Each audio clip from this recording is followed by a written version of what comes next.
Ya, Assalamualaikum warahmatullahi wabarakatuh. Kami di sini Waalaikumsalam nama saya warahmatullahi Irina.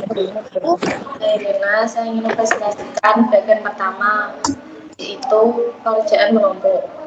Nah, biasanya itu pekerjaan menumpuk disebabkan karena tempat pekerjaan yang kurang kondusif. Jadi kalau misalnya ada target yang lebih naik, terus kita tuh nggak bisa mengikuti. Contohnya, misalnya di pabrik konveksi. Nah, itu kan biasanya kan ada kayak targetnya kan tinggi. Itu per hari itu berapa ratus seperti itu. Nah, kan tuh setiap orang itu nggak semuanya bisa capai target. Nah, itu akan menimbulkan di pekerjaan menumpuk karena pekerjaan hari ini akan menumpuk di besoknya lagi ya, dan menimbulkan stres kerja.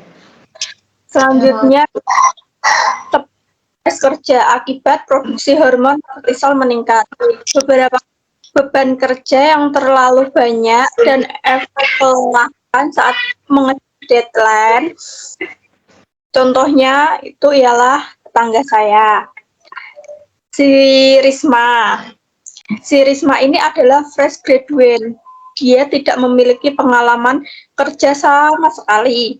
Si Risma ini sekarang bekerja di dunia industri, tepatnya di garmen bagian jahit. Si Risma ini sering mendapatkan overload pemesanan, sehingga sering terjadi kompal yang membuat atasannya itu marah. Sehingga dia mengalami cemas, tertekan, dan tidak bisa konsentrasi.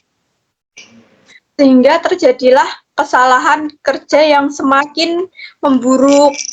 Atasannya semakin marah pada si Risma ini. Dan dia merasa tertekan dan stres karena mengalami tingkat stres yang tinggi sehingga mengakibatkan produksi hormon pada tubuh si Risma ini meningkat. Selanjutnya, produksi hormon kortisol meningkat. Untuk sebabnya itu stres kerja dan akibatnya yaitu otot sphincter esofagus melemah.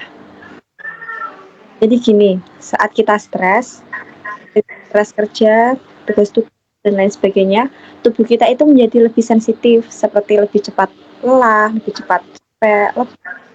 Nah, saat stres, kita itu akan melepas hormon kortisol sehingga kerja jantung itu menjadi lebih meningkat.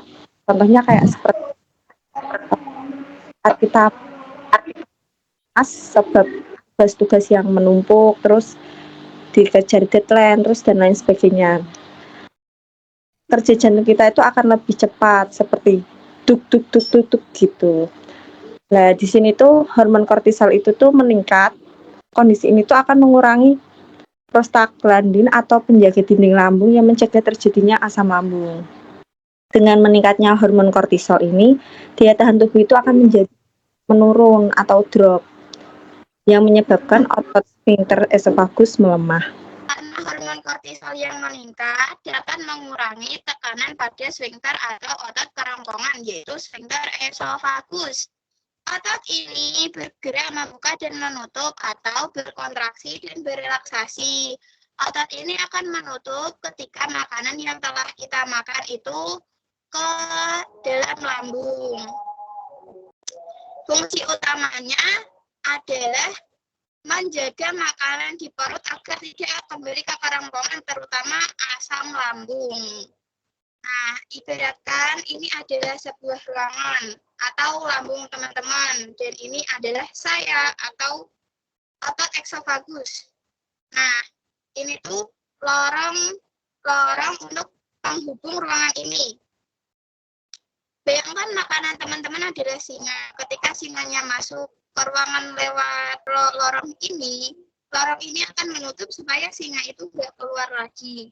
Karena hormon kortisol tadi yang meningkat digelitiki ruangan ini, maka penjagaannya itu kurang. Jadi singanya itu mendapat celah untuk naik ke atas kerongkongan sini, teman-teman. Seperti itu.